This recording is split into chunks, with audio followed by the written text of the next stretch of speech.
On est prêt? Oui. À 3. Parti. 2, 3.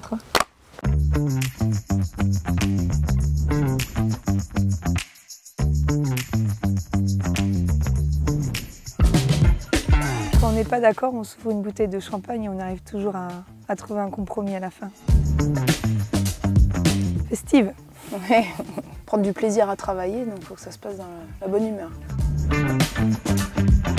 La cuvée mycorhize à la maison, pour nous, c'est la plus emblématique de notre terroir. C'est myco pour les champignons et rhizes la racine. Donc c'est vraiment pour mettre en avant le sous-sol et ce qui se passe en dessous dans les vignes. Alors c'est un multiparcellaire qui se situe sur la commune d'Auger. C'est les parcelles exclusivement qui sont travaillées au cheval que Julie fait avec ses chevaux de trait. Et on a rassemblé toute cette parcelle-là dans la cuvée, donc 100% chardonnay en grand cru. Il est travaillé en fût de chêne et avec la sensibilité du travail au cheval pour le travail du sol. Parce que c'est vachement plus sympa de faire un câlin à son cheval qu'au tracteur. Je suis cavalière depuis toujours, donc je voyais de toute façon ma vie avec des chevaux. Et c'est vrai que c'est une autre façon de vivre. Là, je ne respecte pas des horaires de 8h, midi, 14h, 17h. On respecte le rythme du cheval, le rythme de la météo, le rythme de la nature. Et on a une vraie connexion, donc le fait de travailler avec du vivant, pour moi, c'est vraiment important. Je reviendrai pour rien au monde au tracteur, quoi.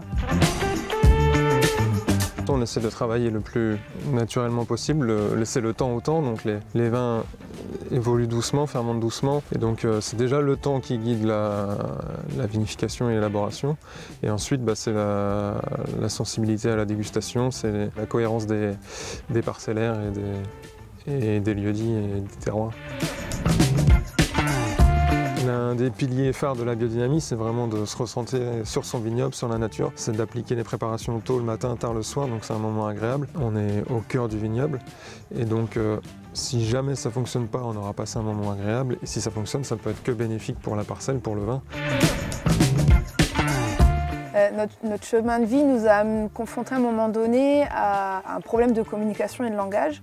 Donc on s'est posé la question comment pouvoir communiquer sans parler. Et en fait, on s'est tourné vers la langue des signes qui a été une solution qui répondait à cette problématique. On a appris un petit peu par nous-mêmes au début, puis ensuite on s'est vraiment formé avec des associations, par exemple l'association des sourds de Reims. Et aujourd'hui, on est autonome et on est capable de faire une visite de cave en autonomie en langue des signes française. Il faut les deux mains pour ça. Il y a une main qui va former le goulot de la bouteille. Et en fait, après, on a le bouchon qui saute. Donc champagne. On a plutôt une phrase, une expression, avec de Souza, tout va.